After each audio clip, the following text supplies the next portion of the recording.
Hey everybody, welcome to the Hobby Hangout Wednesday. I am super hype for tonight's show because we're going to be painting a really cool miniature from Knight's Models out of their DC Universe Miniatures game, Shazam. I know he's super bright and shiny because he's a metal mini, but there he is in his heroic pose.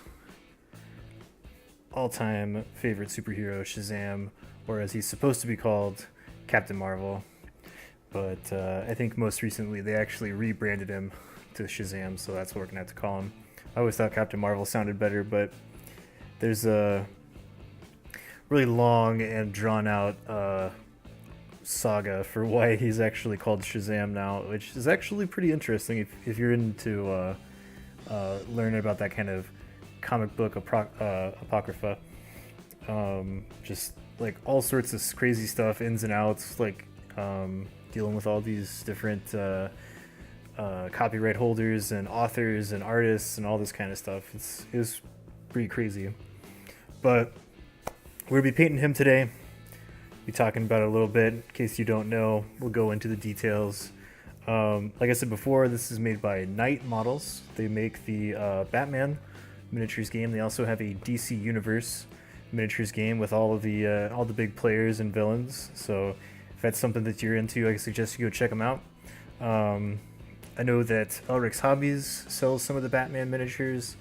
I know you can get some off of nobleknight.com and some other retailers here in the US, because I believe Knight Models is based somewhere in Europe. I think Spain, but I could be wrong. I just know they're in Europe. That's where their HQ is. But really cool models, like 32 to 38 millimeter real scale, not heroic scale. Sculpt is beautiful. Can't wait to get into it. We're going to be doing a lot of really cool stuff with this guy tonight. And about to get ready for painting. It's Hobby Hangout Wednesday, which means that the Jack Club's Discord is going to be open to all of you nice people. So if you want, you can jump into the Discord and be part of the conversation, be part of the stream, ask questions, talk about whatever. It's Hobby Hangout, so let's get to work. I've already picked out some of our colors. Not all of them, because you know how I like to kind of just go with the flow on stuff. But I have picked up our workup for the reds, because he's wearing this kind of like red hero outfit, and I really want to call it a jumpsuit because in some drawings it's like a one-piece spandex kind of a get-up, and then other ones it's got this kind of like fold over, like full chest lapel, like a jacket almost, which is the way he's modeled. Because that's kind of like the old way of doing, like the older, more original art style for him. And I think this model, like the sculpt of this model, is actually based on the artwork from comic books like Kingdom Come, which was like a really like prolific graphic novel that DC put out a while back. I need to look at see who the artist is, because his art is amazing. Well, no, that's a different book.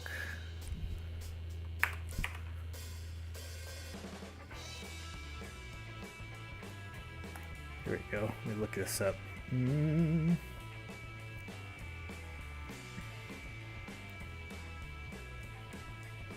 Alex Ross. That's who it was. Alex Ross. Prolific comic book artist. He's well known for doing super realistic artwork for comics. I watched a couple of videos on him back in the day of him, how he does his thing, and he actually works with live studio models, like people that actually dress up like the heroes, and he actually draws his initial like concept for, like if he's going to draw Batman or whatever, he had a guy come and dress up like Batman, and he works off of that because his artwork is amazingly realistic. And like I said, it was featured in Kingdom Come, which was a DC graphic novel back in the day, and like literally every frame of every panel is drawn by him. It's not just the cover. And it's probably the most beautiful comic book I've ever seen. It's amazing. Like I said, the way that this model is sculpted looks like that. It's sculpted in that kind of style. It's not very cartoony.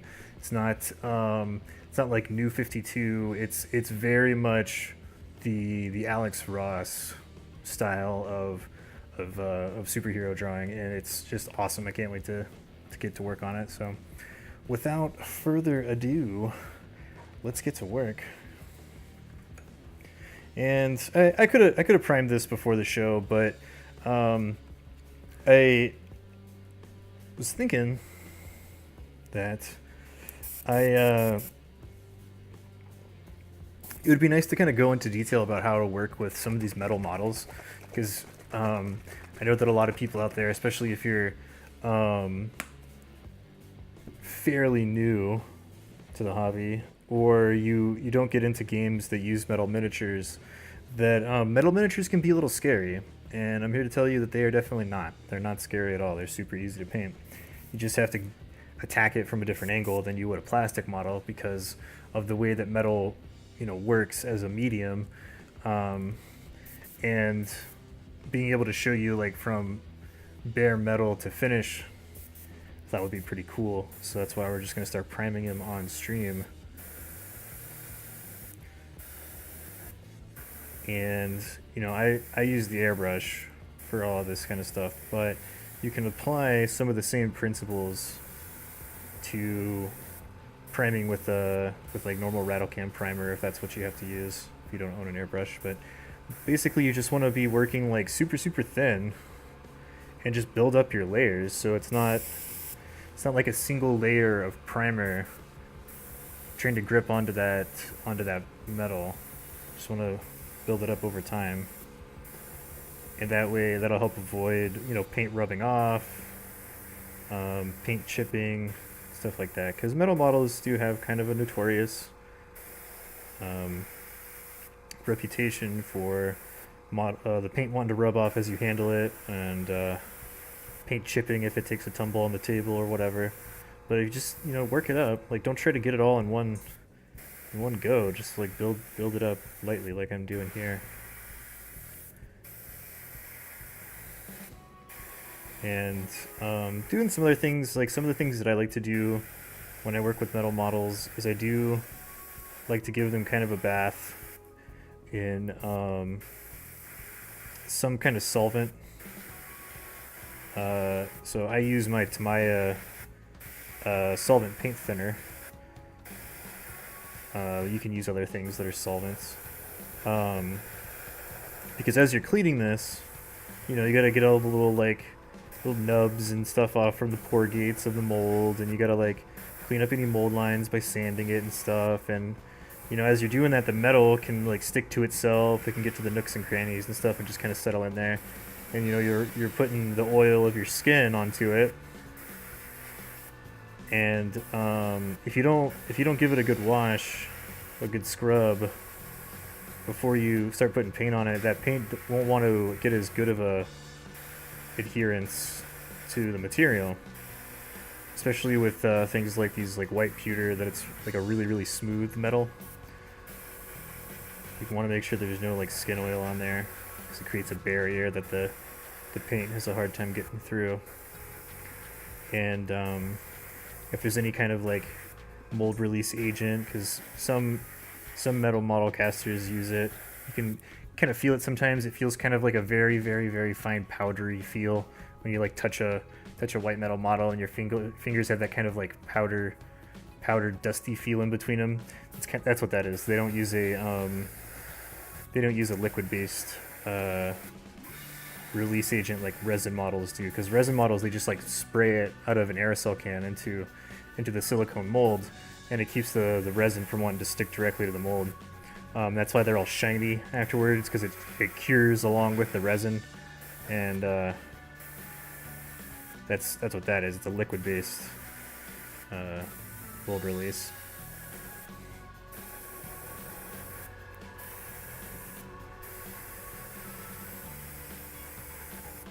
depending on what kind of casting machine or whatever they use for metal models, it can be different though.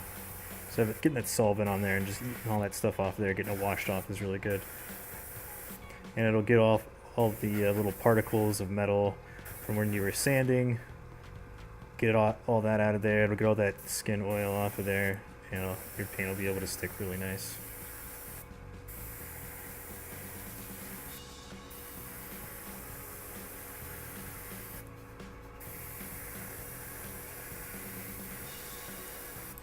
And I'll say this, I know it's not for everybody, but the one tried and true way to keep paint from chipping off your metal models is to use a clear coat to seal it in at the end. And I know some people are like, nah, I don't like doing it, or I don't think I need to, but then again, those are the same people that always bitch when their metal models chip paint. And I tell you, I've been using metal models for a really long time. A lot of old Games Workshop stuff back in the day, you know, Infinity, Dark Age. Just finished painting my Mordians, and those are all old metal models. I'm like, my metal models never chip paint. Like, unless I just drop them from waist level or from table level directly onto the floor with like a super high impact, they don't chip metal, or chip paint, excuse me, because I use a clear coat afterwards. It protects that paint from chipping off. And with all the streamers on here telling you about how to clear coat your models and like how to get it on the cheap, there's really no excuse for going down to any old hobby store, getting a can of Testors Model Masters and for like $5 or 40% off with a coupon. Good old Michael's 40% off coupon. Clear coating your models.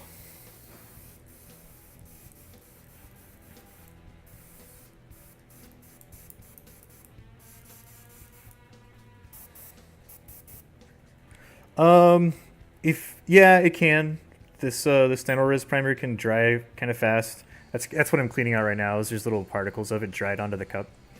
But if you have flow improver, you can always put a couple of drops in that in there, and that'll help it because flow improver acts as a drying retarder.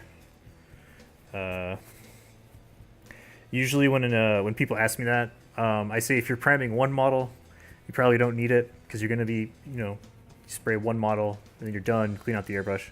If you're priming like a whole squad, like I was working on my Deathwing Knights earlier, and even when I was priming them, I put a little bit of flow improver in there just so that it wouldn't dry up in there too bad.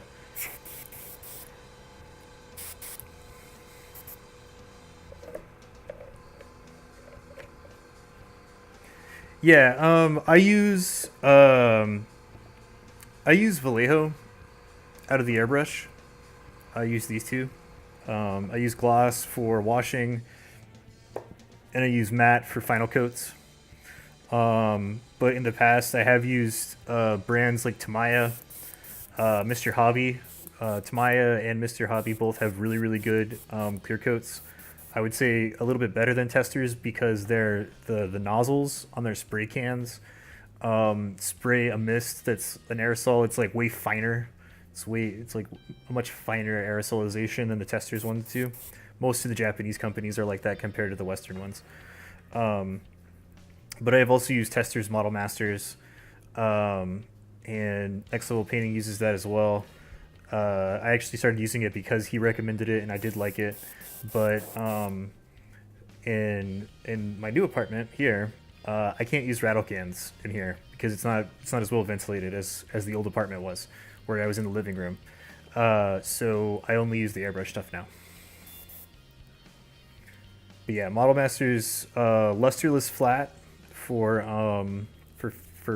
sealing up final coating is great stuff.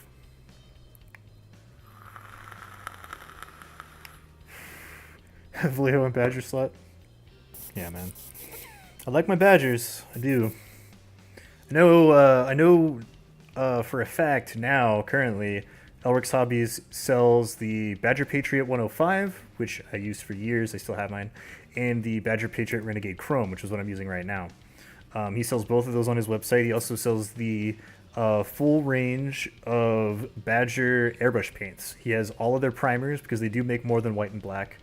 I think they make about 6 in total of just primers. That's all different colors. That's great stuff. And he also has their entire Minotaur airbrush paint line, which is good stuff too. You can get over at Elric's Hobbies. I was actually thinking about buying some of that primer because there's a red-brown primer that is very similar to Beastie Brown, which is what I used to base coat my Deathwing. And I was like, I need to start working on them today, so I'll get it next time. But yeah, StanoRes, I think it's 6. Because off the top of my head, I know they have white, black, gray, red, brown, olive green, tan, blue, and I think 1 or 2 more. I don't know. You have to go to the website and look.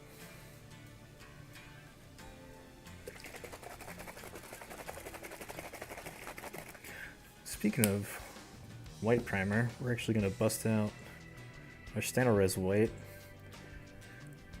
We're going to do a little bit of appreciate on this guy.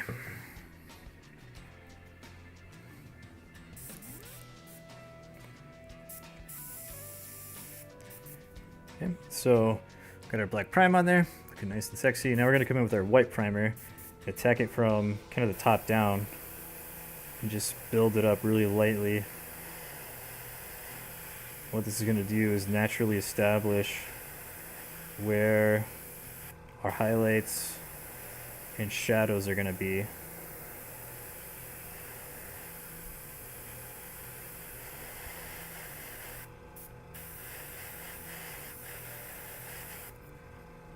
So you can see the difference there between the back where none of it is. See all those natural shadows and highlights going? That's what we're going to go for the, that's what pre-shading gives you.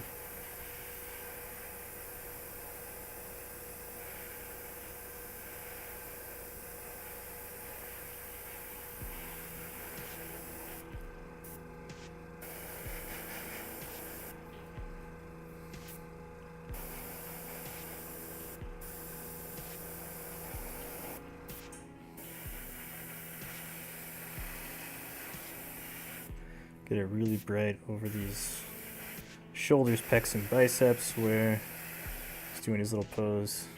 And then we'll come down here and get like toes of the boots, make those a little brighter. Get like kind of right there where his big thigh muscles are poking out. These little folds in the cape, they're supposed to be real bright.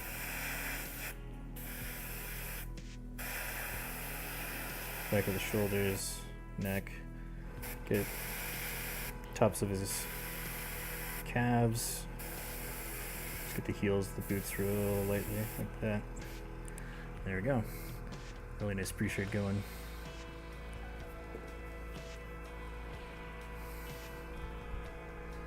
Oh yeah, forgot that Jason sells it. So Next Level Painting also has some StanoRes.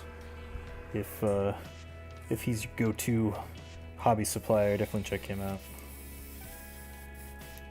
That's where I got my sweet hat.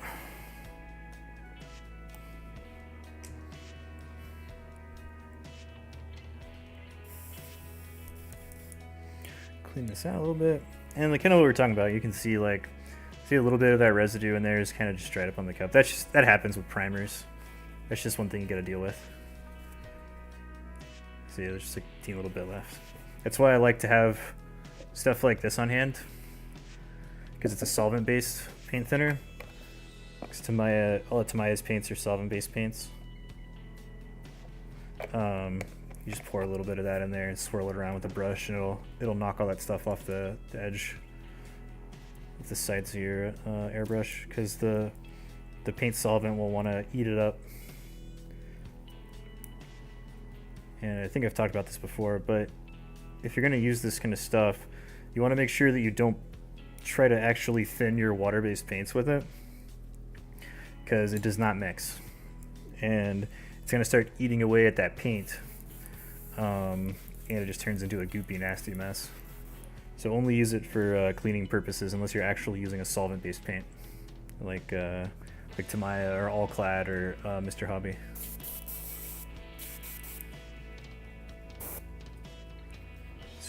Got a little bit of gunk on our brush tip there. Get that off. There we go. Cool. So we got our pre-shade going. And our next step is going to be basing out our red. Because he's like mostly red. That's like his pants and his jacket and stuff, they're both red.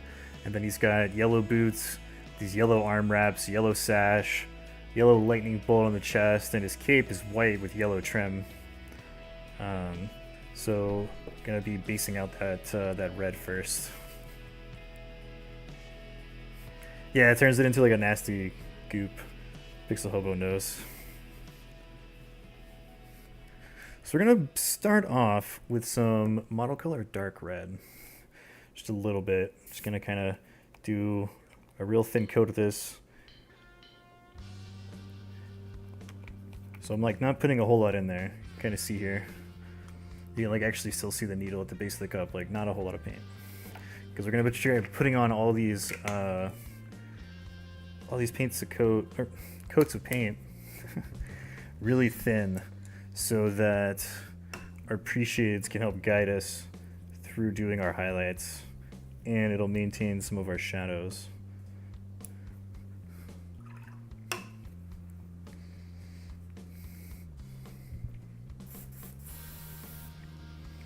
Turn our air down just a little bit. There we go. Just start kind of getting everything just very lightly.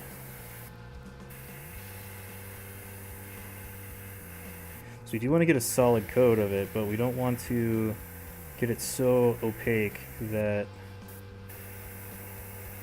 our pre-shades are gone. We just want to make sure that the red is tinting everything that we want it to, so that we don't have any pure white and black showing through with untinted. So you might have to like kind of twist at some awkward angles to kind of like the back of his elbow up against this cape. We're gonna have to like kind of get in there.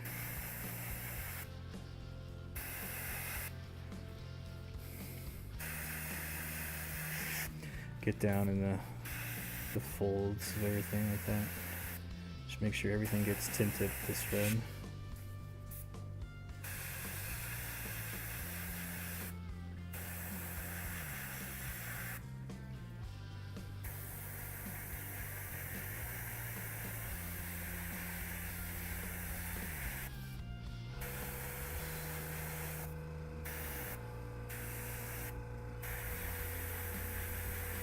Get the butt. Gotta paint that butt.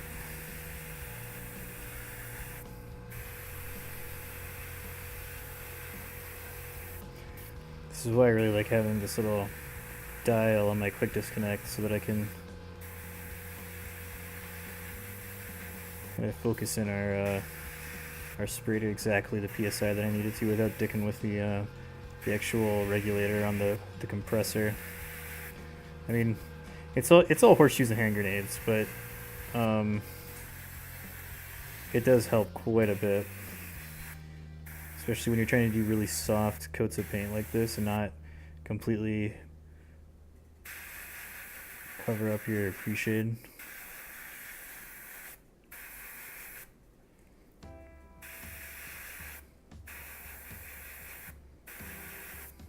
Kind of like that. There we go.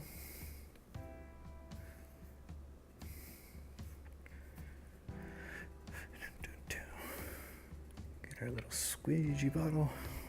Wash that out. Okay, then we're gonna go up to Bloody Red from Game Air. We're gonna do the same thing. I mean, this is a pretty thin airbrush paint, so you don't have to do as much, but you can see like just a little bit of paint in there.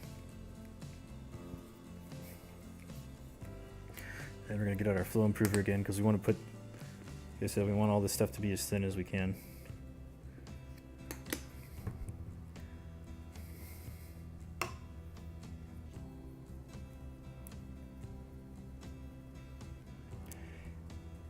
Might have noticed we had to change the music yet again. because last time stream, when I had some nice quote-unquote no copyright music, turns out I still got fucking copyright striked by YouTube, my video. So just using some generic ass music from YouTube's audio library for creators.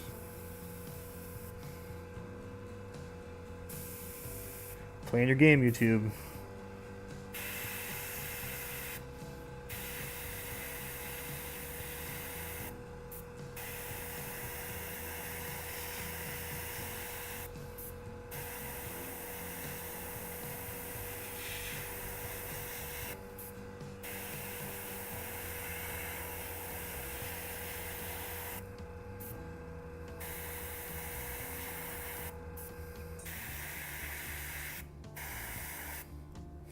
Okay, so coming in with our bloody red, kind of see what I'm doing here, is that I'm attacking it from really high angle, not particularly straight up and down, even though I will do that sometimes, but I want our darker red to still be in our shadows, and I'm just wanting to build up the color vibrancy where our bright pre-shades are shown.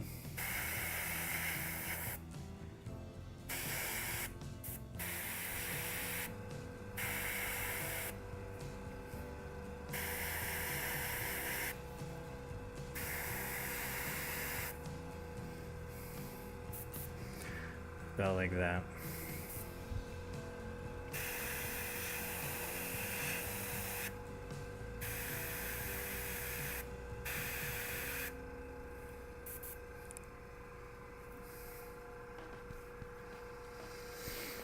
Hellforged Dreadnoughts can now have the Hellbrute tag. Awesome for Death Guard. Oh, that's cool.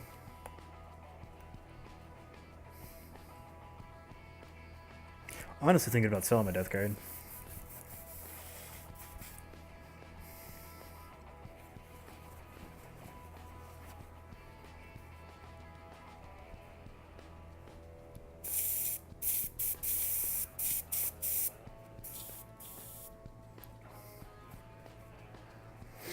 Yeah. I mean, like, I enjoyed painting Mortarion, and I enjoyed painting Typhus, but like, just sometimes like your local community just kind of affects your hobby a little too much, and just the fact that like my local community has such an aversion to playing games with big giant Lord of War models on any kind of regular basis. Like, you might be able to get somebody that'll want to play you, but like, it's either like nobody has them because they don't want to pay for them, or they don't want to use them because it's like too overpowered or whatever. And so like I have yet to be able to play Mortarion on the table. And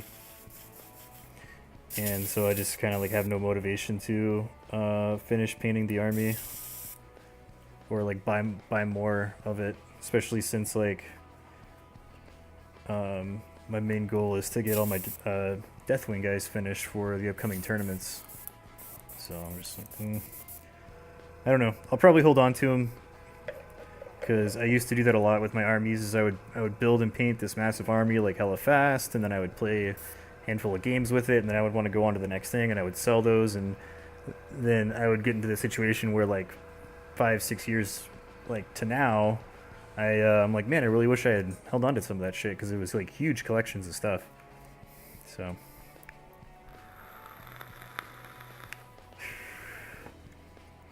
I'll probably hold on to it.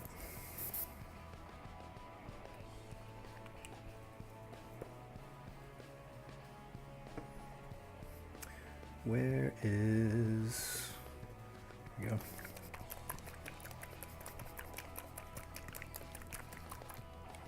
Yeah. I mean, I don't know. Ultra Ravenswolf donating $20. That's so cool, homie. What did the message say? Shazam! Yeah. Everybody throw a thank you over to Ultra Ravenswolf for giving us $20 so that we can do a follower giveaway at the end of the stream. What did I do with that brush? Just, but there it is.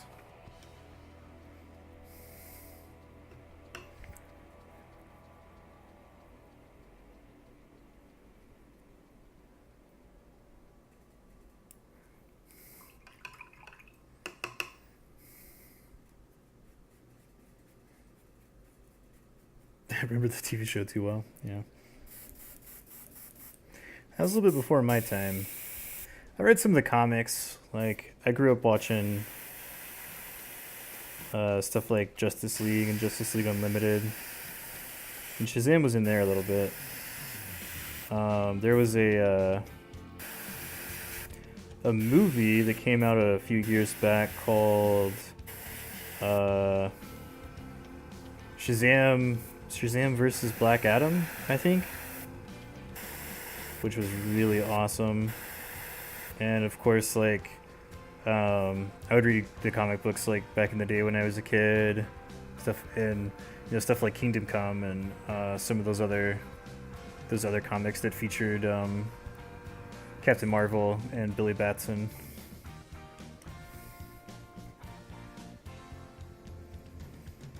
And then he was in the newer he's been in the newer animated Justice League movies as well, voiced by Sean Astin. That's his name, right? It's Samwise Gamgee from Lord of the Rings. Sean Astin's the actor. Pretty sure it was Sean Astin. Yeah, he voices Shazam in the newer Justice League animated movies, which I feel like DC should just like let those guys fucking write this stuff for their cinematic universe, because oh my god, I mean, they're not great or anything, they're not like gonna win any Oscars, but fuck, they're so much better than the shitty movies they keep pumping out. You would think they would have been like, hey, just tell the fucking story from the comic book and people will like it, like they did in all their animated movies. But no. Yeah. Yeah, and he's actually, I think in the first time that he appeared after the official rebranding was in those, when they started those new Justice League animated films, because he is Shazam in those movies. Because I think, like, because they officially rebranded him in the New 52. When the New 52 came out, that's when they were like, he is Shazam, that's his name. And I think Captain, well, like Shazam and Billy Batson have had a little bit more of a role to play in those stories since the New 52 has come out. Because he was kind of the origins character, kind of in that first of the new Justice League animated movies. Like the Billy Batson is focused on a little bit more than the other guys. Like Batman and Green Lantern, all those guys are there. But Billy Batson was more of I guess the audience surrogate. Maybe not the audience surrogate, but he was definitely more of the focal character for all that.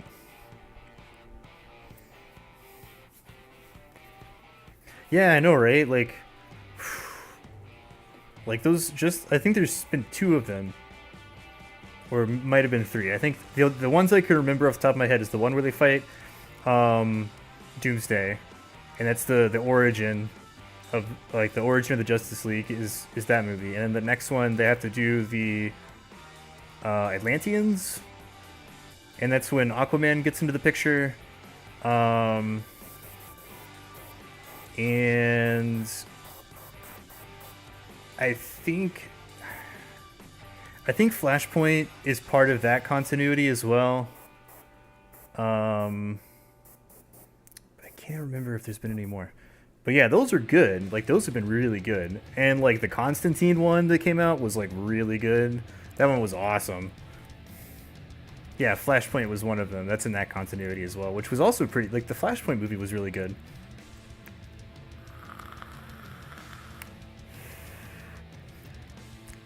I mean, like, if you okay, so if you were one of those people that's like, I kind of like how DC has gone dark with stuff. First off, you're wrong because they haven't been doing it right. And secondly, if you want to see how it's done right, watch the DC animated Flashpoint because that's how DC does dark comic books the right way. That's how it's done the right way, where it's dark, but it's not like fucking Zack Snyder overly edgy dark, which looks stupid and is written poorly. Oh yeah, the new Green Lantern angle for the animated ones is awesome, and that he's voiced by Nathan Fillion is awesome. Like he's really good at playing the Green Lantern. I should say Hal Jordan because there's been a number of different Green Lanterns throughout, but the current one in the animated continuity is Hal Jordan, and he's voiced by Nathan Fillion. He does a really good job, and I think they brought Kevin Conroy back for Batman, which has been great. Like he's the best Batman. All right, so we got our reds on, looking awesome. A little bit of orange in there, but that's gonna get toned down a little bit, which is good. Please keep salt to a minimum. But how about you go fuck yourself, Spec? How about that?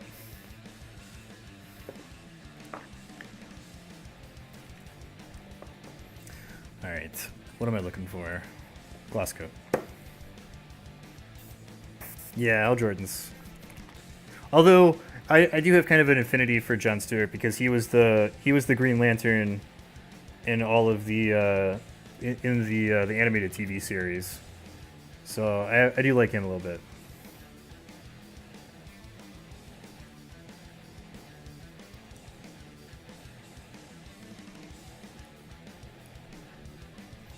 This track's actually pretty rockin'. I like this. What is this one called?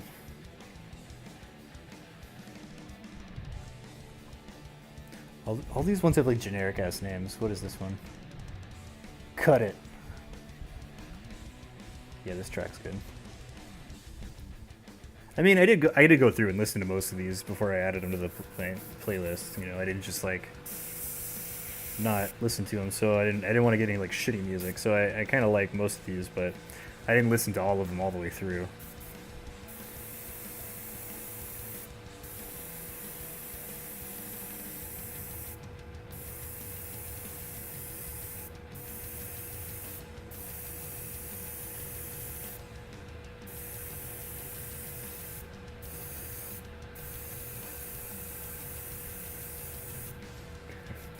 That gloss coat, let that dry. Hey, what's up, TKO?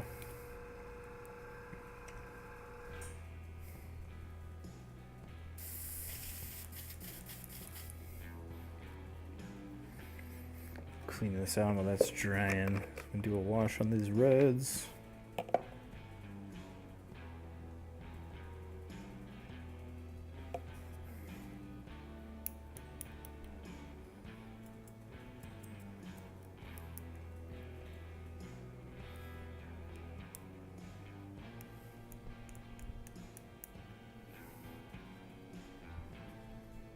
Yeah, exactly. Like Flashpoint was awesome. It's doing really well. Like you want to see DC get dark, like the animation stuff is so much better. Like especially the scenes where like he has to deal with well, spoiler, like Flashpoint's been a fucking comic for over a decade, so get over it. But when he has to deal with not Bruce Wayne, but his dad, because in the Flashpoint timeline, what is his first name? Oh, it's like Bruce Wayne's dad becomes Batman instead, because in the alleyway that the night his parents get killed, because the Flashpoint paradox like fucked everything up, Bruce Wayne as a child gets murdered, and his father becomes Batman, and his mother goes fucking nuts and becomes the Joker. So Martha Wayne actually becomes the Joker, and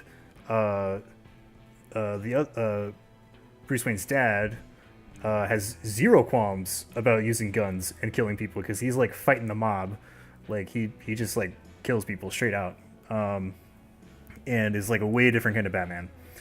And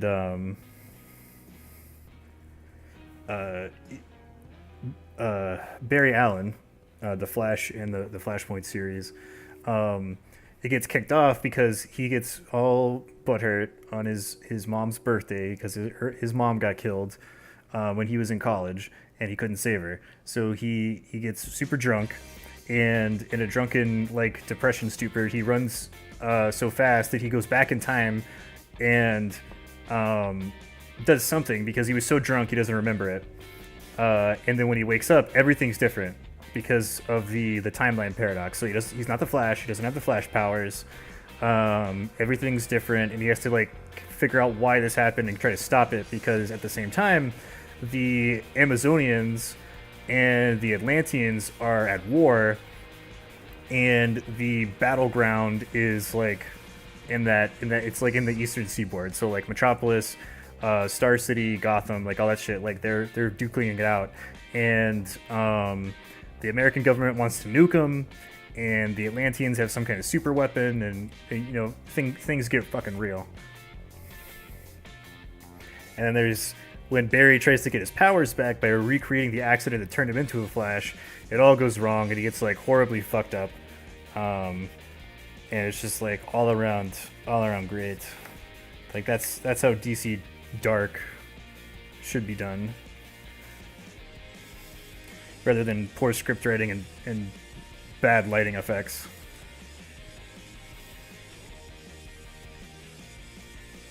Yeah.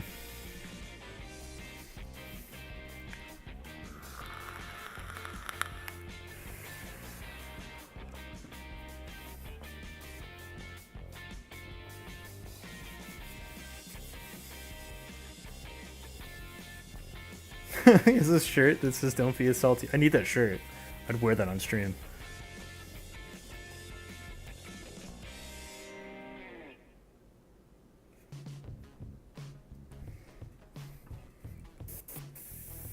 Give this a little bit of air. I want to make sure it's fully dry before we put a wash on, because sometimes with this gloss coat, since it dries shiny, you can see he's shiny, it's hard to tell when it's truly dry, which is why sometimes you'll do like the old finger tap tats.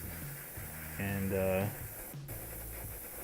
was dry enough not to leave a fingerprint, which is good, but still felt a little bit tacky, so I want to make sure it's fully dry, because sometimes if it's not fully set up, when you try to put a wash on it, you can actually pull up that gloss coat, and it's like this kind of goopy film shit, and it just it's bad. Don't do it. Just don't. All right, wash time. I get a little bit of dark tone, and I'm pretty sure I have red tone around here somewhere. I know I do because I used it to make purple tone the other day. There it is, red tone. Bam. And quick shade wash, mixing medium.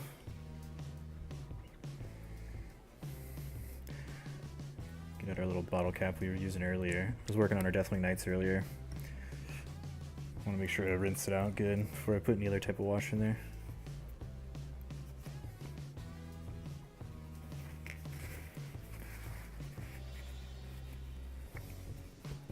Can you airbrush me a one?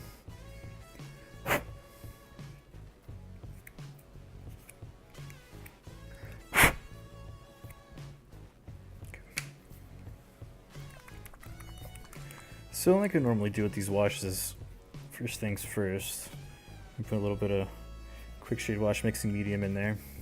Not a whole lot because we're only washing one model. Then I'm going to take our wash color, which is going to be red tone because we're washing on red.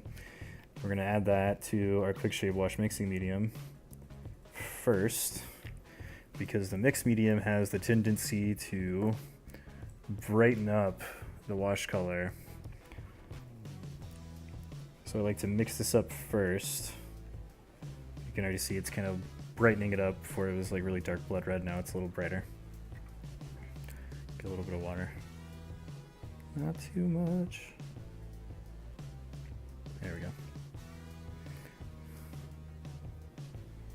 Now it's this kind of like magenta color, really bright, which is not what we really want. So do that, and then you take your dark tone and you add dark tone as needed to darken it back down, but without completely darkening out your color. This dark tone is basically black.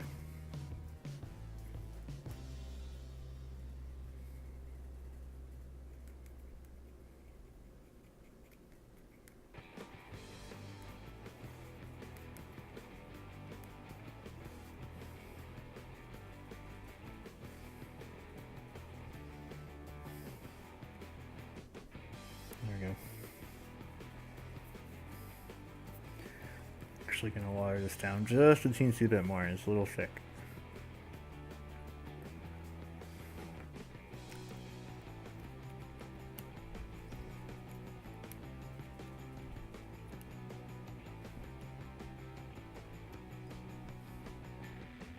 There we go.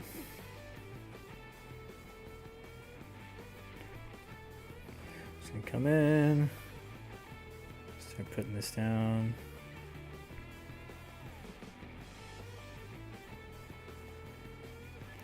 And we've got our gloss coat on here, which is going to help quick shade wash mixing medium do its job even better by not wanting to pool on any of our big flat surfaces. That way it won't stain as much and it'll be a super clean wash. Gotta wash that butt.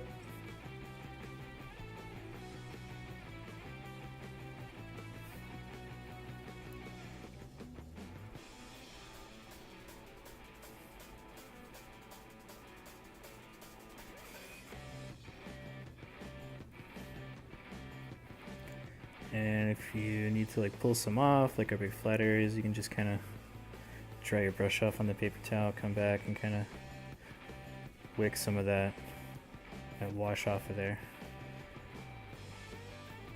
Just use the capillary action of the brush. You are kind of like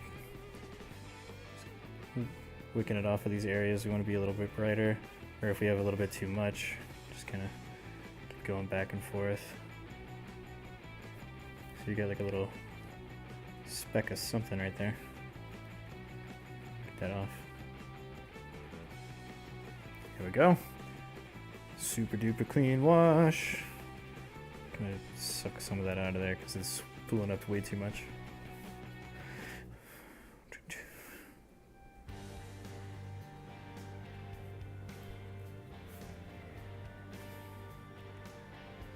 And you can always come back and like add a little bit more if you need to.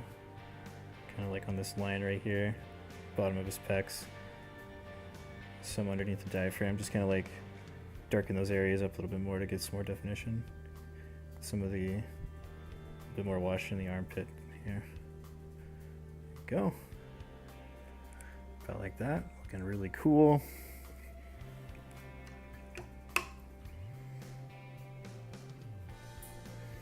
And I'm just going to put this back into our red tone. Not going to hurt it.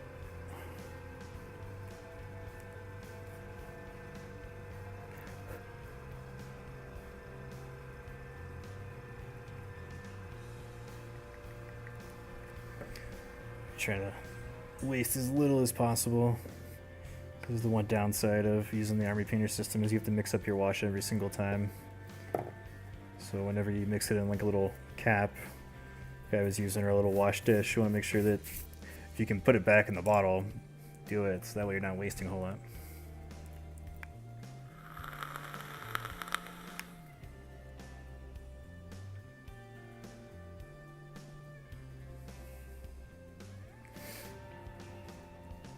Oh, he's going to be a freshman in high school? He's going to be on that freshman football team? Yeah.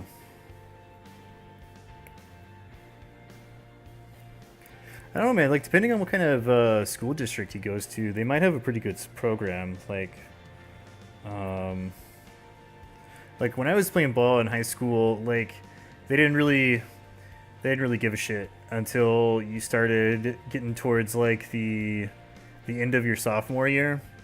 Like when you hit the off season of your sophomore year is when the varsity coaches like wanted to start like getting people ready to be prospects for the varsity team. And that's also kind of like the timeline when people either decide like, no, this isn't for me, or yeah, I want to commit more and keep going. Because like, you'll have like a shit ton of people that are like, oh, I'm going to high school, I want to be on the football team because that's like where the cool kids are.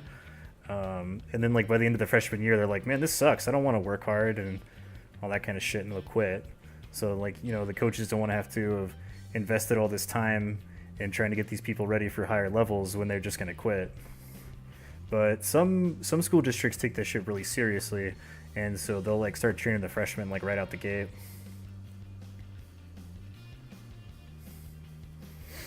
It's about like me. When I was a freshman in high school, I was about 5'10" and about 200 pounds. And then by the time I was a senior, I got up to 6 foot even, and my playing weight was about 190. But like the fat to muscle ratio changes a whole lot.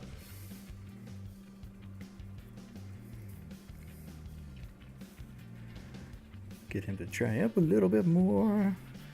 Set him aside. So I've been working on our Deathwing Knights. Got one of them over here. I did all of our airbrushing and stuff today. And I gotta say, I think doing the Beastie Brown, all the just a solid base coat of Beastie Brown is the way to go. Because when I did Belial, I only did an undercoat. Like I turned him upside down and I only sprayed the undersides.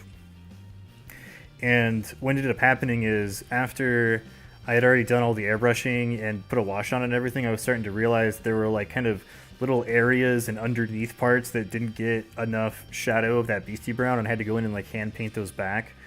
So with this guy, since I just base coated him entirely like a solid coat of Beastie Brown before putting any of the bone colors on, those shadows are much more defined and much more even over the entire model.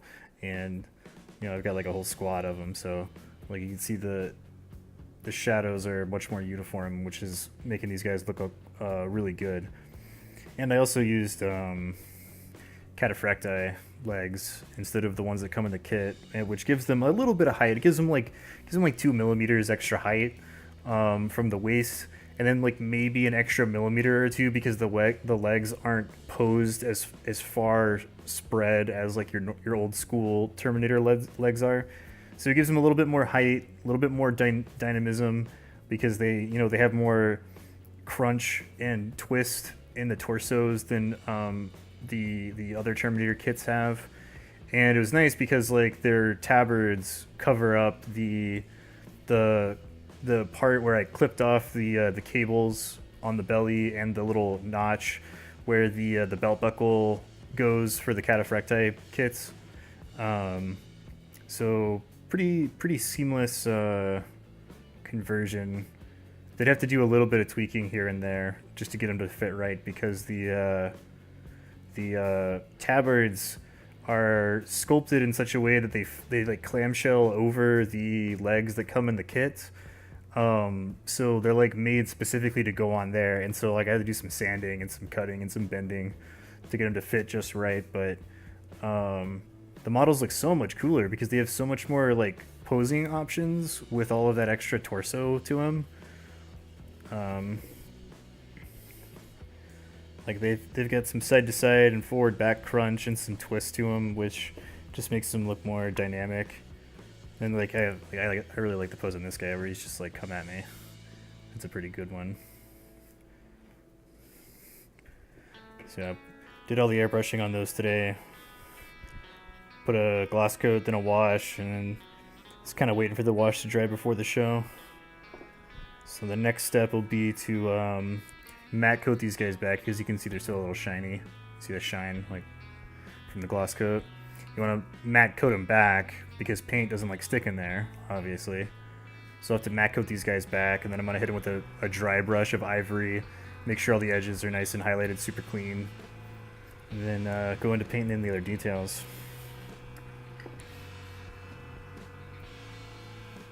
Nope, I did the exact same colors I used for Belial. It was Beastie Brown, Skeleton Bone, um, Ivory, and Pure White. All model color. Let's see, I got Belial over here.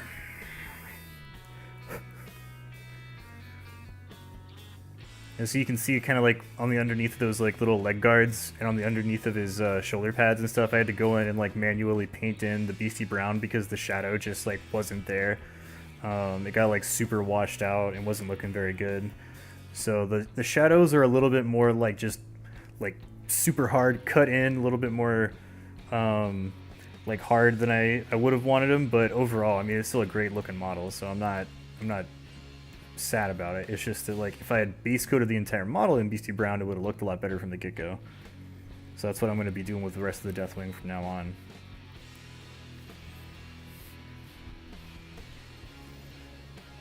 Man. And the word on the street is, I was listening to the Long War podcast before the show. Word on the street is that probably by sometime next year, all the big tournaments, big ITC tournaments, are going to go legit with Games Workshop, and that means no non-Games Workshop models. I'm sure they'll still allow kits like head swaps and weapon swaps and that kind of thing. But back when Games Workshop ran tournaments, well, they still run them in the UK, but back when they ran tournaments over here, it was very much like your model needs to be no less than like 50% Games Workshop model, unless it was like fully sculpted from green stuff. Pretty much the same rules they have with Golden Demon now. Like you can fully sculpt a model out of green stuff, that's fine, or your model has to be like more than 50% Games Workshop product, or they kick it out. It doesn't make the cut. Best painted one you've ever seen? I appreciate that. It's definitely not the best one I've seen painted, but I tried my best. By painted made some Deathwing Knights years ago that I'm still very, very envious over.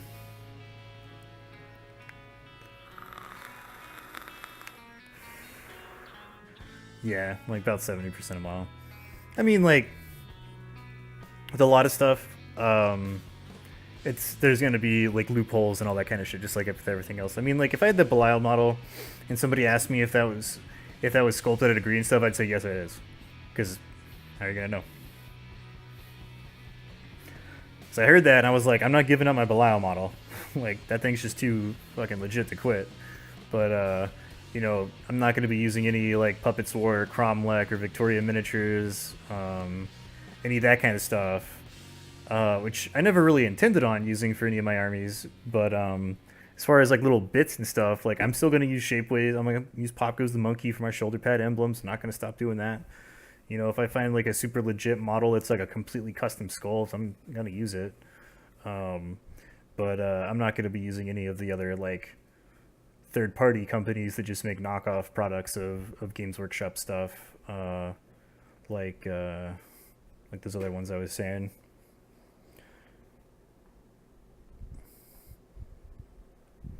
Like with my Mordians, like I definitely had the option to buy Victoria miniatures with my Mordians, but I was like, no, like if you're gonna do something like that, if you're gonna do like legit other regiments of guard, like from a collection standpoint, you really should just get the metal models, like the Vostroyans and the Mordians and the Talarn Desert Raiders and the Steel Legion and all that stuff. Like you really should just get the old metal models because they're still amazing.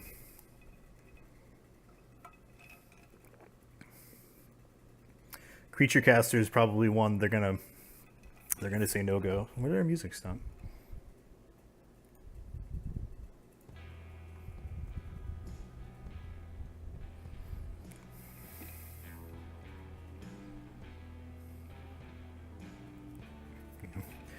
Yeah, I kind of feel bad because like Creature Caster has just been exploding right now. Just everybody wants a piece of them, which is awesome. But I feel bad.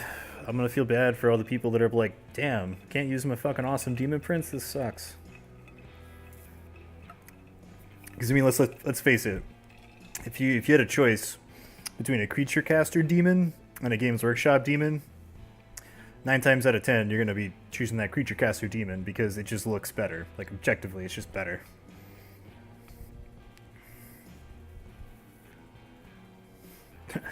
Yeah, you're right. Like the like on all fronts. Oh well, okay. I will say this. The Corn Demons, I think it's called Scarbrand. That kid is actually fucking legit. Like that one's really cool.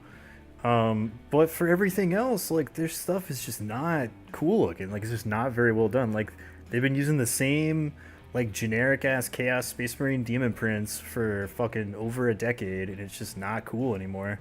It's not very good. They need to update it. And like Slaanesh doesn't really have anything cool. Like the Greater Chicken is still a really cool model.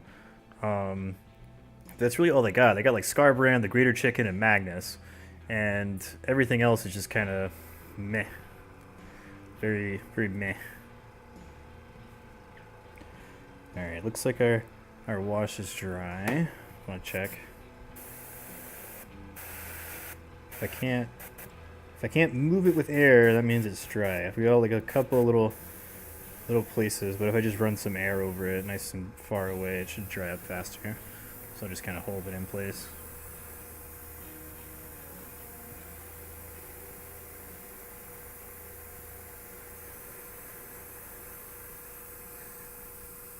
Yeah, I was talking about that with Spec the other day. I was like, the irony that if Games Workshop, for the past decade, like not counting this past year, like 2016 was a really good year for Games Workshop when they revamped the company. But like pre 2016, for the last decade, if they had just listened to their community, to their let's call them constituents, and just done what they wanted and been the company that they are now, they would have never had that drought of profits that caused them to shut down the US production facility. It would have never happened. And now, here they are with this massive popularity again because they're doing right by the community, and stuff is flying off the shelves faster than they can make it because they only have one production facility. And now they're talking about opening up another US production facility. I'm like, the irony of that is just it's a little bit comical, because it's like if they had just done what they were supposed to do a decade ago, they would never have been in the situation they were, where they had to like shut stuff down. They could have just been, they would not have been having these inventory problems.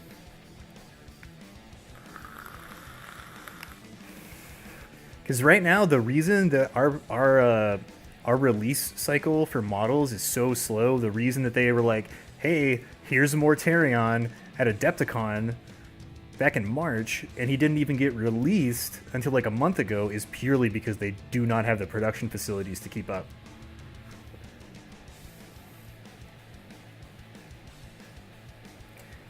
A local, I mean, that could be part of it too, but at the same time, like, when you have a company that's literally the biggest miniature production company on the planet, and you only have one production facility that isn't even all that big by like production facility standards, like toy maker production facility standards, like they're gonna have problems with inventory.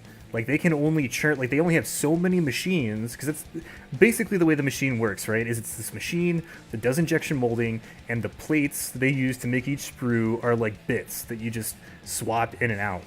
And they only have so many machines they can swap those things out of to make so many model kits per hour or per day or whatever you want to, the metric that you want to gauge it by. And like the main factor is they just don't have enough machines pumping shit out. And that's why they're like, okay, we have to produce X number of Dark Imperium kits. We have to produce X number of Mortarions because it's like the new hotness. Everybody wants that. Then the problem is, once these codexes are coming out and people are like, oh, new codex for this new army, I'm going to stock up on stuff. They haven't been making that stuff, so it just goes out of stock. And they're like, well, we have like a cycle of what we have to produce, and there's like an order to it, and like they have to like go down the line and then get back to the front of the line of of stuff, and so you have like guard stuff that's perpetually out of stock. You have Eldar stuff that's perpetually out of stock. Tyranids is probably going to happen the same thing. Like after the Tyranid Codex releases, if it's not happened already, like most if not all the Tyranid stuff is probably going to go out of stock really fast.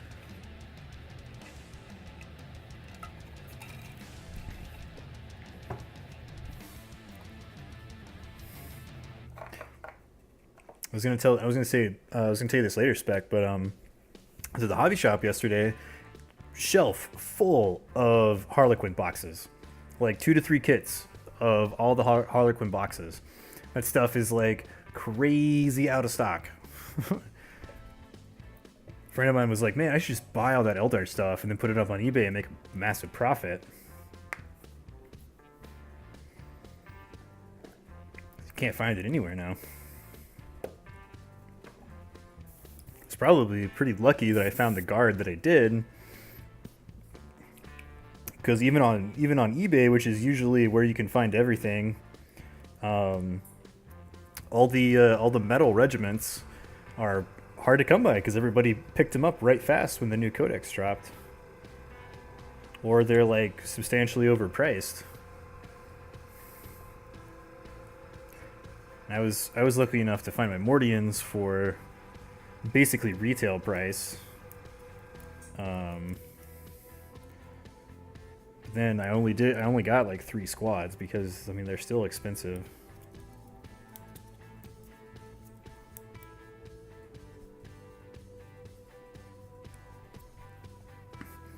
I mean they have them in stock too, but I was just thinking because you were talking about how hard it was for you to find the Harlequin stuff a while back. The Eldar stuff is going. The Craft World stuff is going too, like the jet bikes and all that kind of stuff.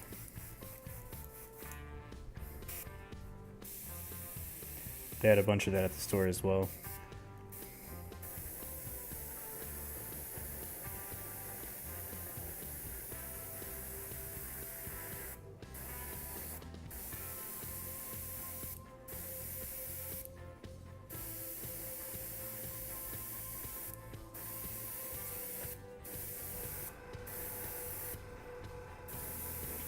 Coming in with our matte coat.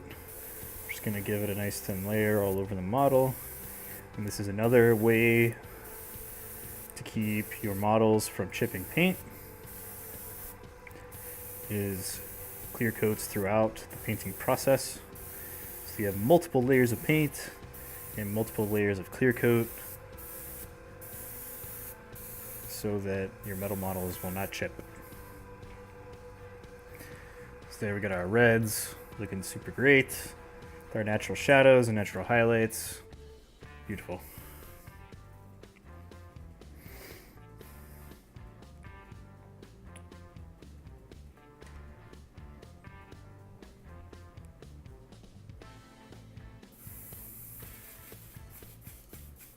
Yeah, it sounds about right, Ultra Ravenswolf. It's pretty similar here.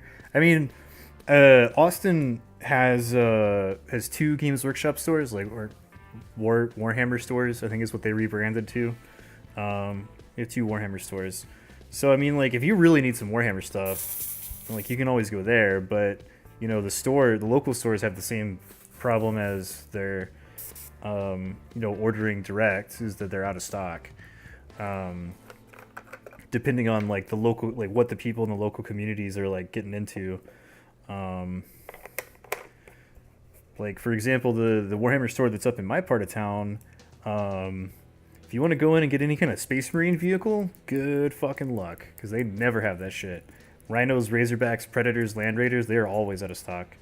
And you know, the stores don't carry stuff like Mordians and Vostroyans and all that kind of stuff. They only carry the Catachans and the Cadians and the Scions.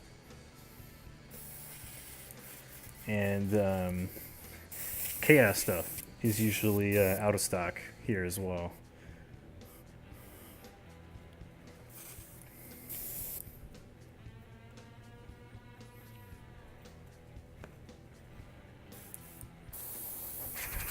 Alright, airbrush is clean. We'll set it aside because we're pretty much done airbrushing for right now. Time to start some brush painting.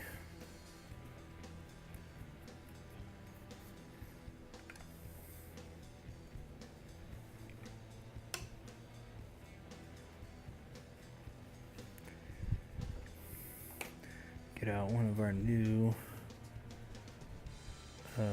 bomb wicks.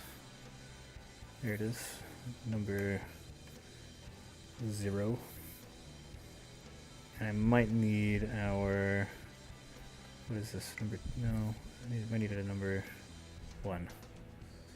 Yeah, I might need a, no. What was I using?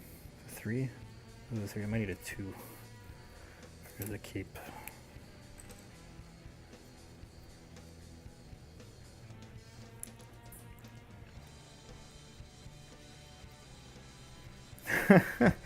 Tiny little Warhammer store.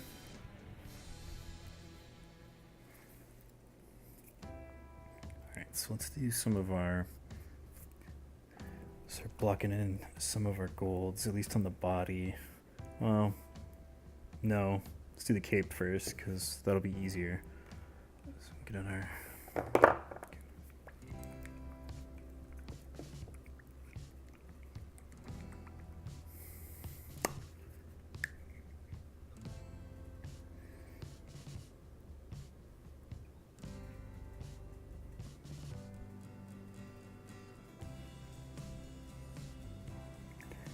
Get out some of our Celestra Gray. Thin that out nice and thin. And we'll do that for the base coat of our cape, because the cape has gold trim on it, so I'd rather do all the gold at once rather than doing some, then doing the gray, then going back to the gold. So use our big brush to cover the big spots, and we'll switch brushes as needed.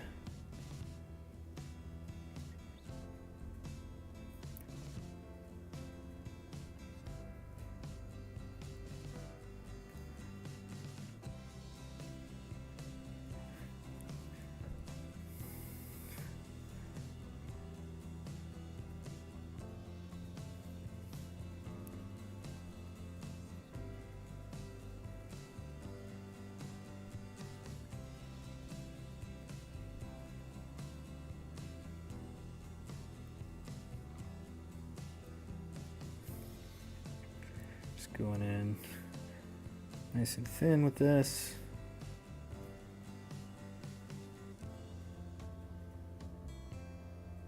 I need to do 2 coats, but if that's the case, that's totally cool.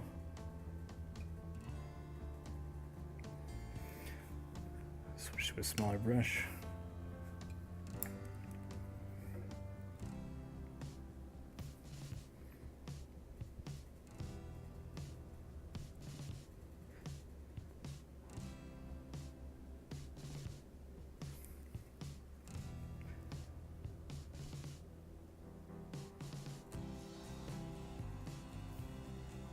Just gonna go ahead and get all this trim as well, because Celestia Gray will be easier for the yellow to paint over than the darker colors.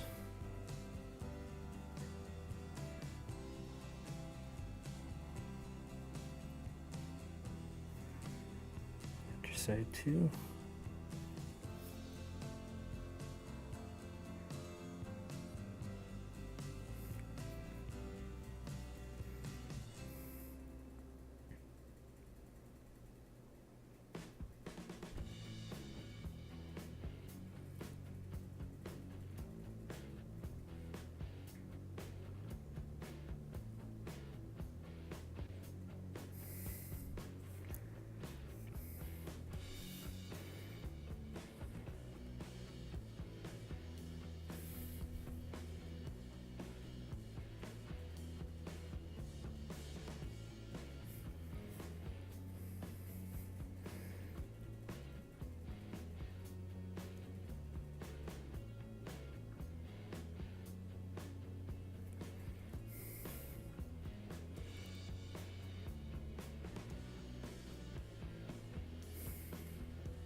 Okay. Get a nice solid base coat. Just gonna get a few more places kind of up in here where we're creeping up next to our arm. I'm gonna get this Celestra nice and solid. And, you know, sometimes you just gotta take the time, do 2 really thin coats. You know, I got this paint super watered down, so it's nice, flowable. It's a good flow to it. I just want this to go on super, super thin and smooth. Smooth is the name of the game. It's that old saying, slow is smooth, smooth is fast. I think that applies pretty well to the painting game.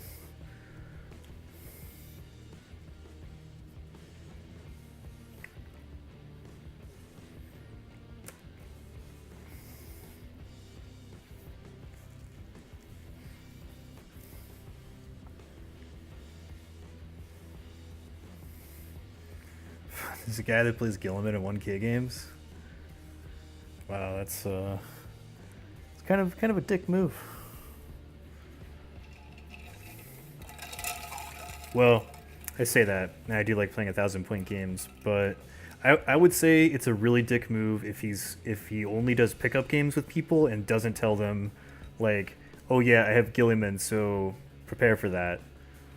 So, I mean, if he was just like, all right, hey, I'm playing Ultramarines, cool, I'll make a list, and then he's just like, blam, Gilliman. I'm like, that's kind of a dick move at 1,000 points. But I don't know, like in this day and age, like most people are like part of like Facebook groups and shit like that, and they schedule games beforehand, so I don't know.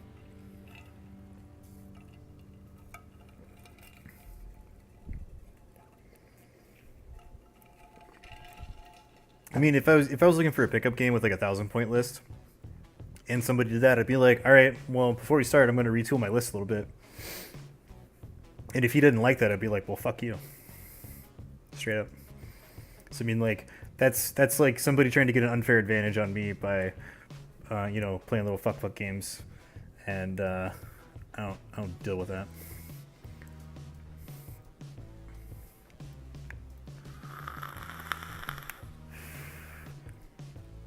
Oh really? You know what I think would be worth it? I think would be really worth it against something like that, like against a dude like that. Just get like a nice crisp, like $100 bill, and like walk up to the table, slap that shit off the table, like just like destroy his fucking model, like just slap that shit off the table, and then just like give him $100 and leave. That would be worth it, in my opinion.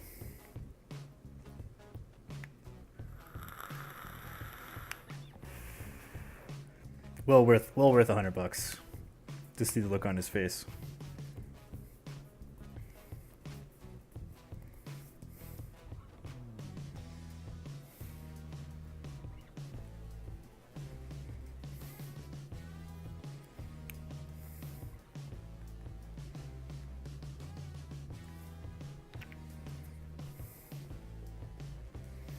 Alright, what size? This is 0. I think I want to go down to a 00 for this stuff.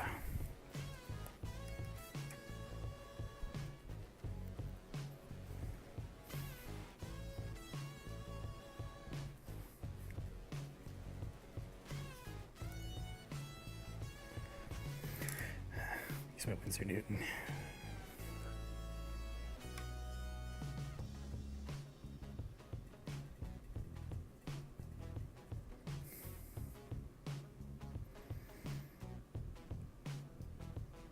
Get that garbage out of here. Yeah.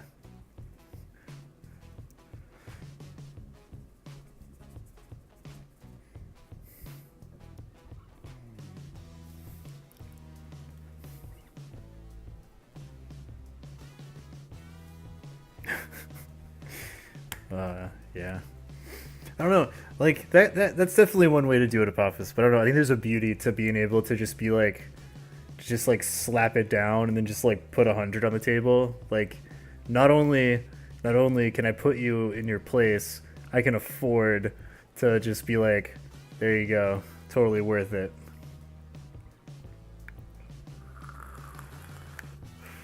Oh, and he has a ponytail. Come on, man.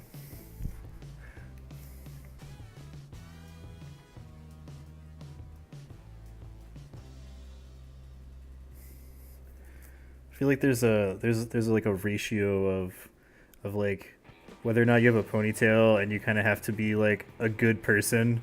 Because if you're like a dick and you have a ponytail, then that's just like way too much. It's gotta balance out somehow.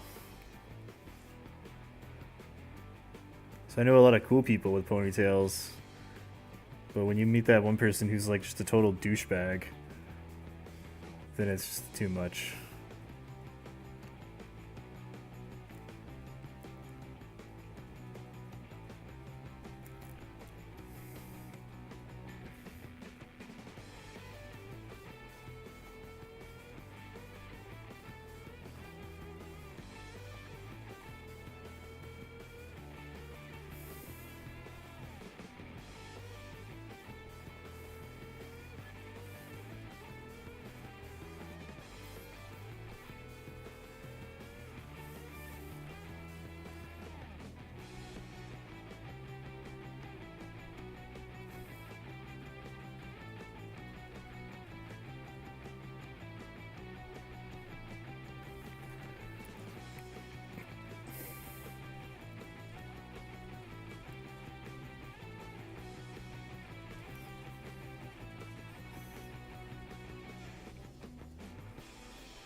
And yellow ochre is like perfect for the base color of his yellows. Because he's not like like his yellows aren't like the yellows on the Flash. Like his are more of a gold yellow. This yellow ochre is pretty darn perfect for the base coat. So I'm gonna make sure that I'm getting this on here thin enough so that I'm not like building up too many layers of paint. Sculpt on this is very similar to how the sculpts are for games like Infinity, where the detail is like beautiful and crisp, but because it's not in heroic scale, it's like the in cuts aren't very deep. So you have to be like really careful when you're layering up your paint that you're not putting too much on there.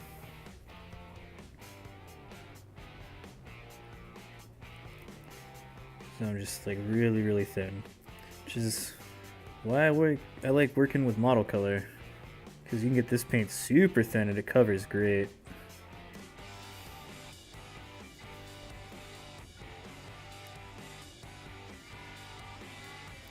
Here we go. One boot.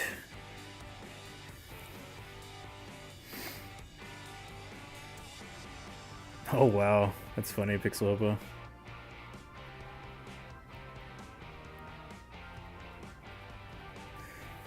You know what's really funny is back when I used to hang out at a Games Workshop as my main like kind of hobby store, that kind of behavior like just wasn't tolerated by anybody in there or the guy who ran it.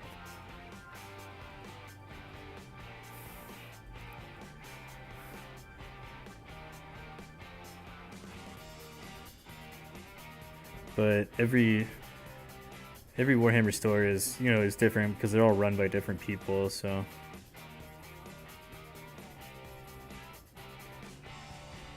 good example of how like fucked up the Games Workshop corporate system used to be is that like my buddy who ran that shop,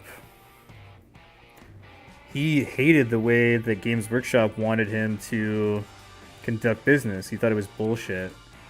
And so he kind of just did stuff his own way. And his store was like always profitable. It was always successful. Because he like built up a reputation as, you know, like a good storefront, like a good way to run that storefront. But whenever he got like an inspection, like whenever somebody from corporate came down to like take a look around and shit, like everything had to be changed. We had to like, like everybody had to act a certain way, and he had to act a certain way, and it was just like I would see him like lose business. Like I would just be sitting there at the painting table, and people would come in, and he would have to like, do that thing where, um, like they used to be, where they had to be like their sole like mission was to sell shit to people, and like it would suck because I would sit there and I'd watch and I'd be like, you know what, if he could just, like talk to those people like usually talks to people, like he probably could have sold them something. Like they probably would have bought something, but because he had to talk to them the quote unquote Games Workshop way, because that person from corporate was there, like those people would just leave because they would feel like pressured and alienated. I mean, like they wanted all of their managers to act like fucking stereotypical used car salesmen and just be in people's faces about like buying shit. And there was just it's like systemic of why they were having such a hard time through all those years.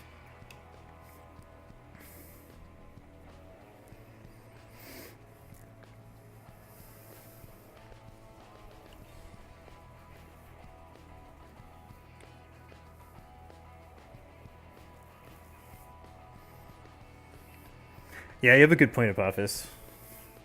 That is definitely a good point. I have seen that with a lot of people, especially in very niche hobby circles like ours, and like trading card game circles like Magic the Gathering and stuff like that. Is people are like not necessarily like bad human beings. They just like they don't know how to like interact with people socially properly, and um, sometimes their behavior can be misconstrued, and then people just think they're a dick, or they're just like whatever, and then they just end up getting just like wanting to avoid that person. Definitely met some people like that in my time in this hobby. Not anyone I mean, like I have met some people that I would be like, that dude's just a fucking asshole. You know what I mean? But I definitely have met some people where I'm just like, just need to like know how to like interact with people.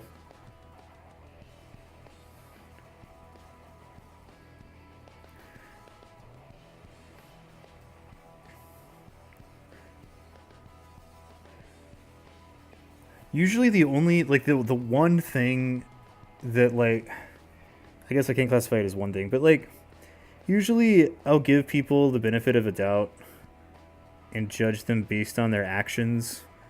Um, with like the off, like the exception being like if they're just like a fucking like terrible human being, like if they're just like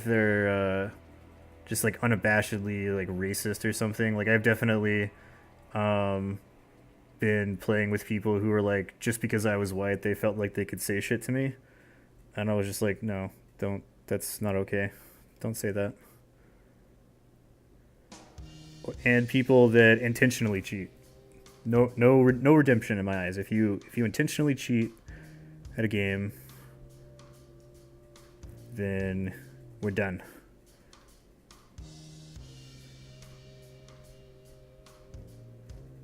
I have a zero tolerance policy on that. I don't care how nice of a person you are.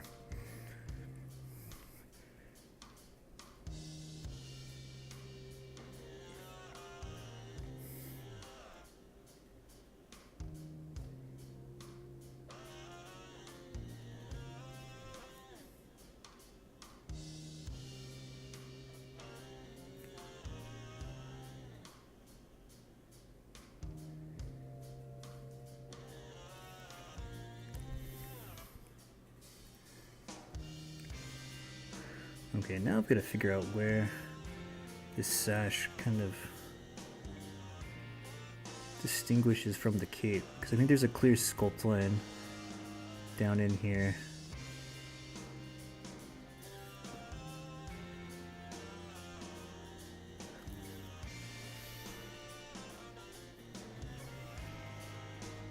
Oh, now I see it. Get it from the other side.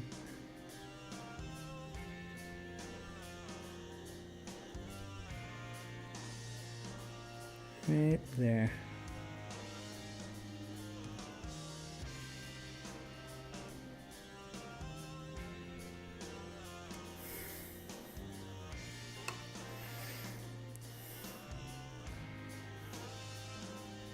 Yeah, I mean, like there are definitely levels to it.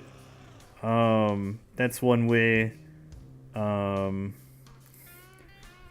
I don't see that one a lot. I guess it's like, that's one you hear about a lot, right? But I haven't seen that a lot because for the most part, when I play people, I kind of set an example um, of how like the dice rolling is going to go based on like how I do mine, and I kind of subliminally not is not the word, but I kind of like passive aggressively force people to roll dice the same way, where I'm like, okay, here's my number of dice. Like you kind of look at them and then look at your dice, and you force them to kind of look at your dice as well, so they can see you have the right number of dice. And you pick them up and you shake them, and you're like, okay, I'm looking for, fours. And then you roll your dice, and you don't touch them. You just kind of like, all right, and you start picking them up, and then I look at them, and then I look at my dice, and they kind of want to look at the dice as well. And I'm like, those are my hits. Okay, pick them up, go on about your business, and you can kind of trick people into doing it that way, so that they're not tempted to like fast dice or roll dice behind a piece of terrain or something like that, because they kind of get the message that I'm looking to have a fair game.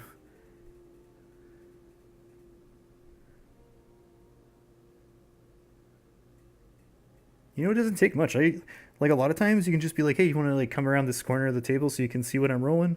Just you have to be like just very polite and sportsmanship, good sportsmanship, and most of the time people will pick up on that. And like I said, some people are just just assholes, and you're bound to run into one sometime. But for the most part, we have a pretty good community of people in this hobby, and the majority of them know how to be a good sportsman or sportswoman, I guess.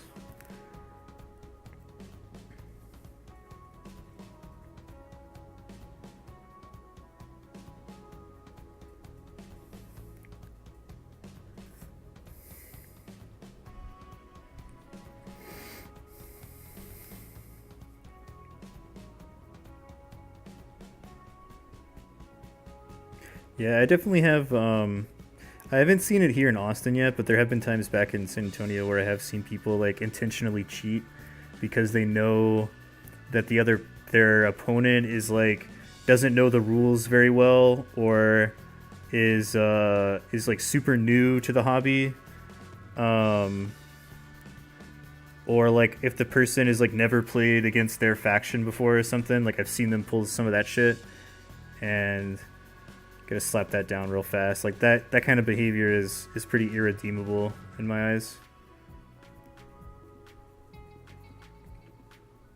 I have like there's the whole like noob smashing thing, which I kind of think there are levels too.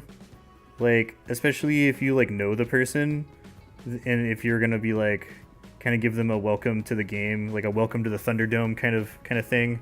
Like that doesn't bother me so much. But if it's just like a stranger and they're like brand new and they're looking to you to like give them an intro, like help them learn or whatever, and you just like smash their face, like that is pretty shitty behavior.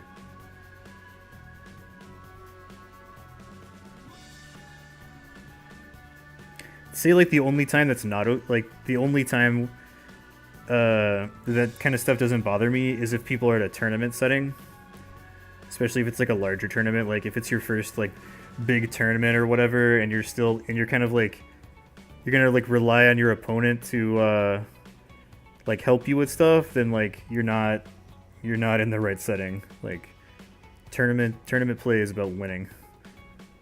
It's a competition by definition.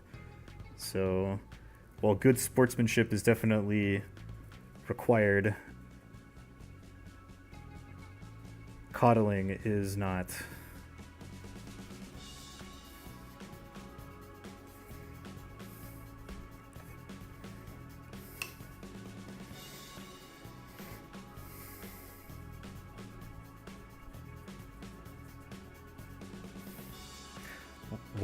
Why you gotta be noob smashing, Spec Ops? It's not cool. Why you gotta be that guy?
Probably gonna have to refresh this paint after I finish this arm guard.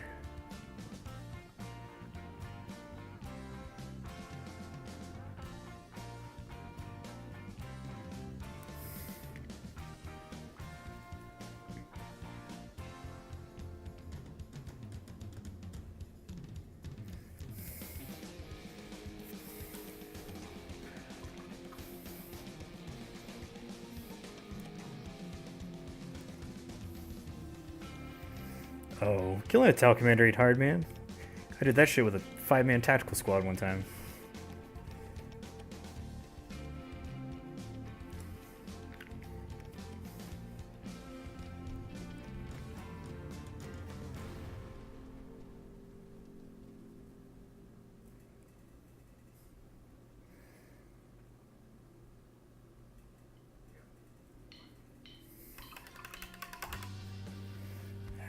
Gonna paint refresh. Continue on here in a second because we gotta do this arm guard, gotta do our lightning bolt, and then we got like this little bit of like rope thing that's holding his cape around, and then the trim on the cape is all in gold yellow as well.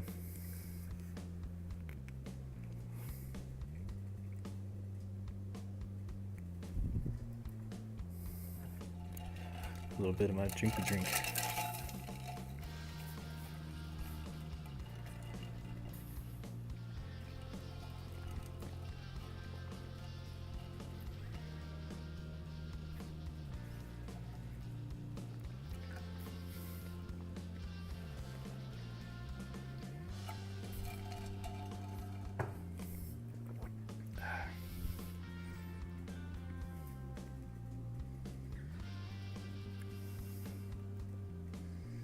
Get you a half a club.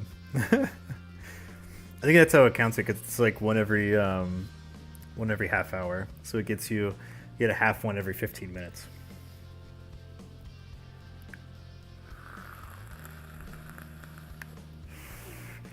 Got about 15 minutes left in the show. Man, the time flies. To like knock out this arm guard real quick. And then I'll set up a giveaway while I keep painting right till the end. Huh, I don't know why that is. Maybe maybe that's like a holdover from the previous system. Oh, son of a bitch, I forgot to paint the cape right here. I'll have to do that after I do this.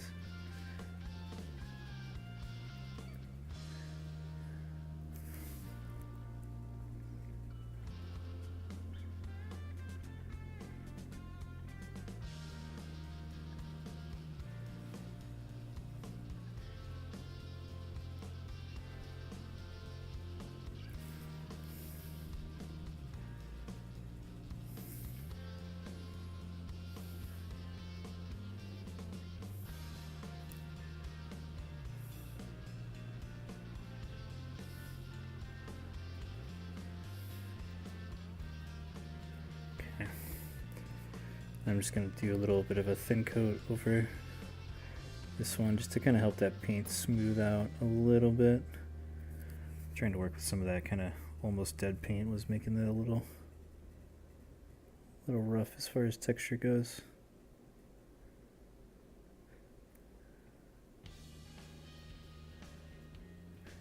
Get a little bit more on this belt. It's a little thin.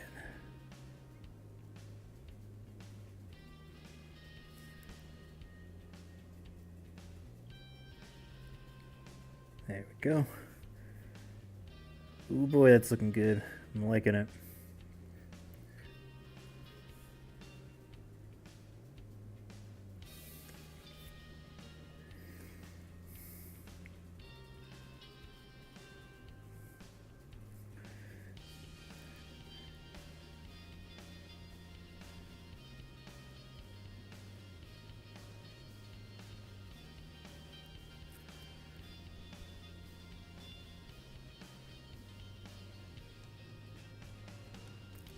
Go. Cool. Set up this giveaway real quick. Yeah, Ultra Ravens Wolf doing the $20 donation for that giveaway trigger like a boss. Yeah, let's set this up.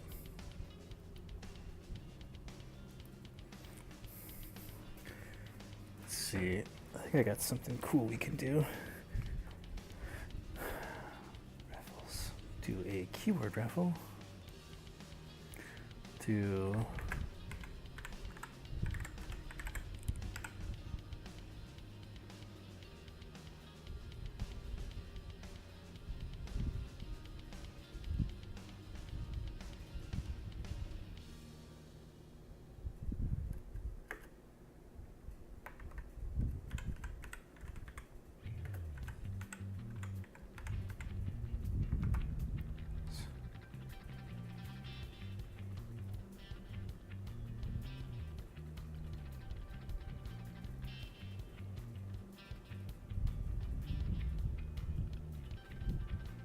okay, we'll run it.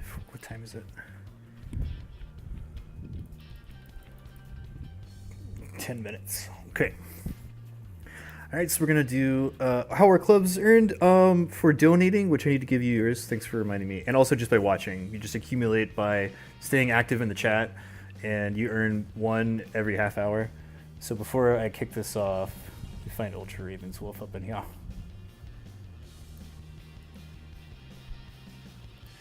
Get a fat 100 for $20. All right, cool. All right, so we're gonna let this run for about 10 minutes. The way you enter is once it starts, the bot will propagate the message, and you have to do !ticket space number of tickets. Each ticket is 1 club apiece with a maximum of 100 tickets. It's gonna be for a Night Models miniature of your choice for the value of about $20. So we can work that out through whispers and stuff, but that way, like, if you win, you get to win what you want rather than just something that you may not want. So that way, since we're painting a super cool superhero from Night Models, we'll do a Night Model giveaway for $20 worth of value. And if it's like over under by a few dollars, I'll get it. Don't worry about it. So like I said, I'm gonna start it right now. Start that timer. So the timer is going. The bot will tell you how to enter. Just do !ticket space number of tickets. It's a 1-to-1 ratio for tickets and club points. And that's going to be running for the next 10 minutes while I work under Shazam.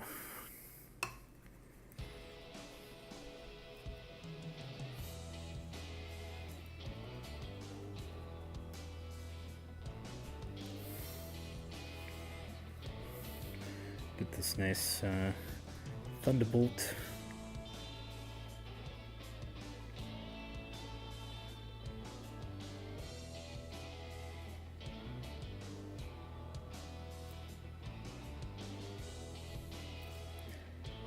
So glad this thing is embossed, because I definitely would not want to have to freehand this onto here.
Right?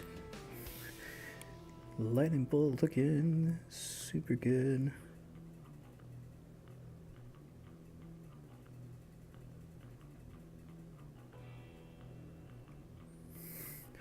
Do one more thin coat on the sash.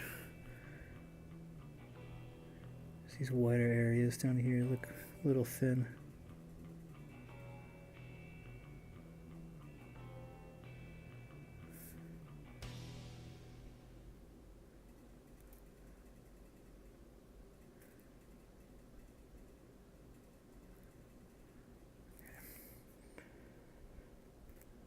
Cool. I think we'll stop right there for the yellow. So I do need to go in and get that one little section of cape that I forgot. Get that real quick.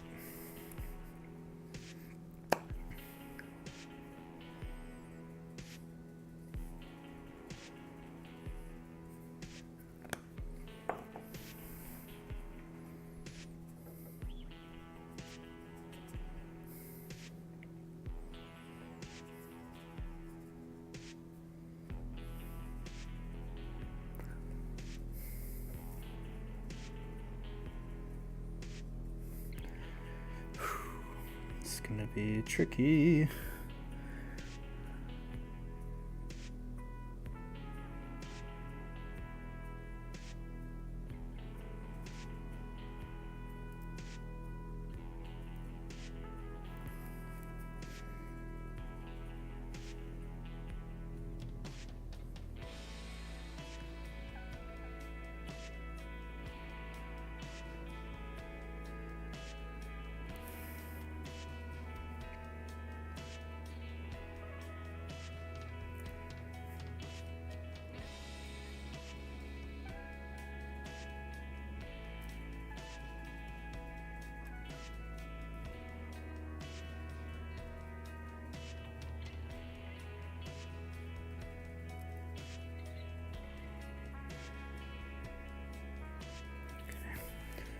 Got one coat in there.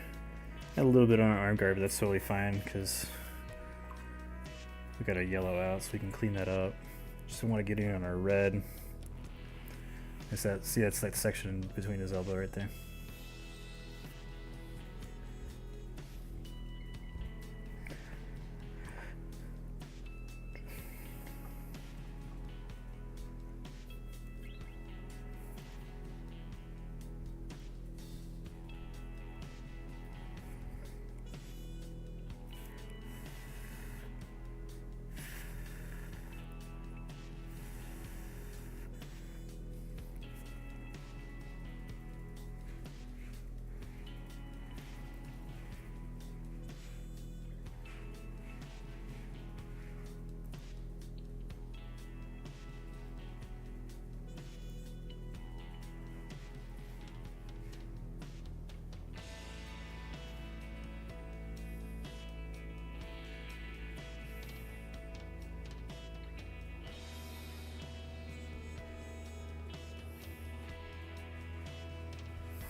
There we go.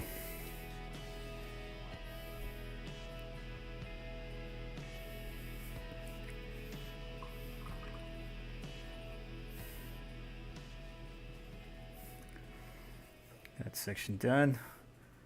You cleaned up our yellow around it. Looking really cool. That yellow dry up or waiting for the thing. I think we have enough time to put on a little bit of a wash on there. You can do that real quick.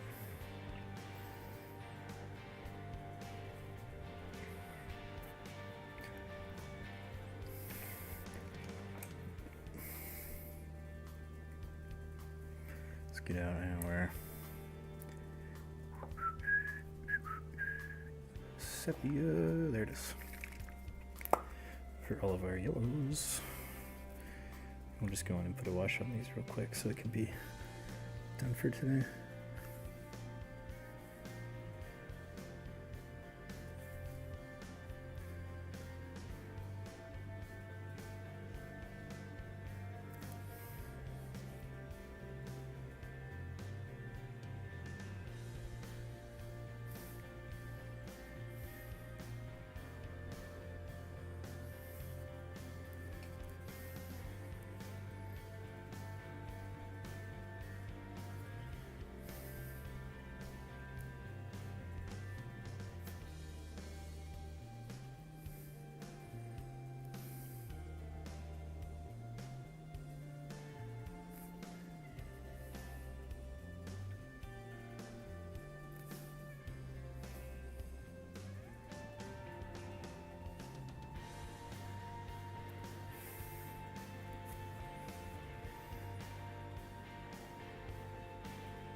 Go. Look at all that detail coming out now. It's awesome.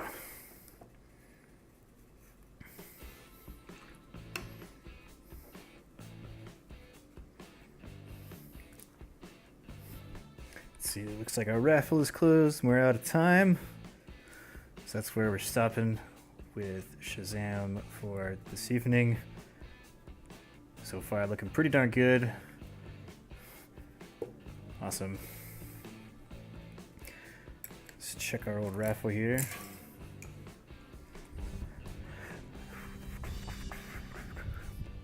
Let's see. Oh man.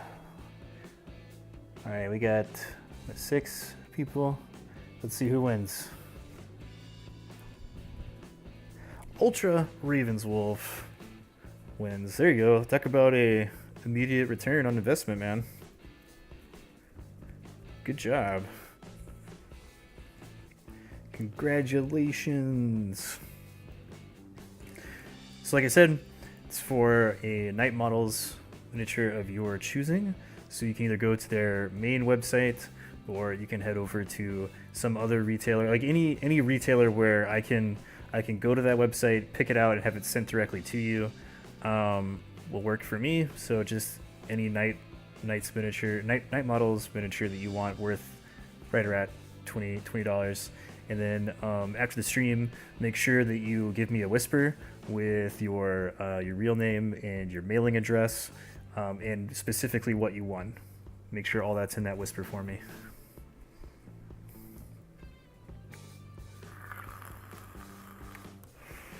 I'll get that sent out. All right. Check and see. Looks like, see who's on here.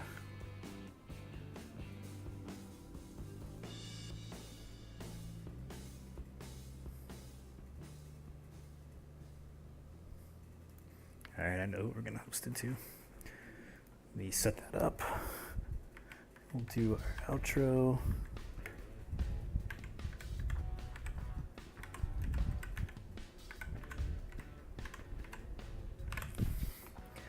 Cool. All right, so that's it for tonight.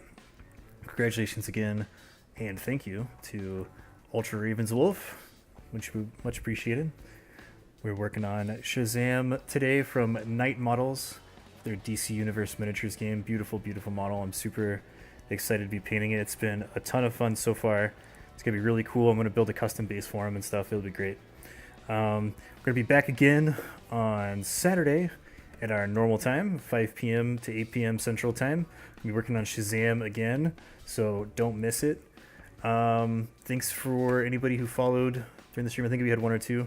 And we're going to throw a host over to Art of Mike Disney. Oh, Mike Disney, see what he's doing. Wait for the host to go through, then jump over to his channel. Tell him I sent you. Spam with those Jack Clubs emotes if you got them. And I will see you guys on Saturday.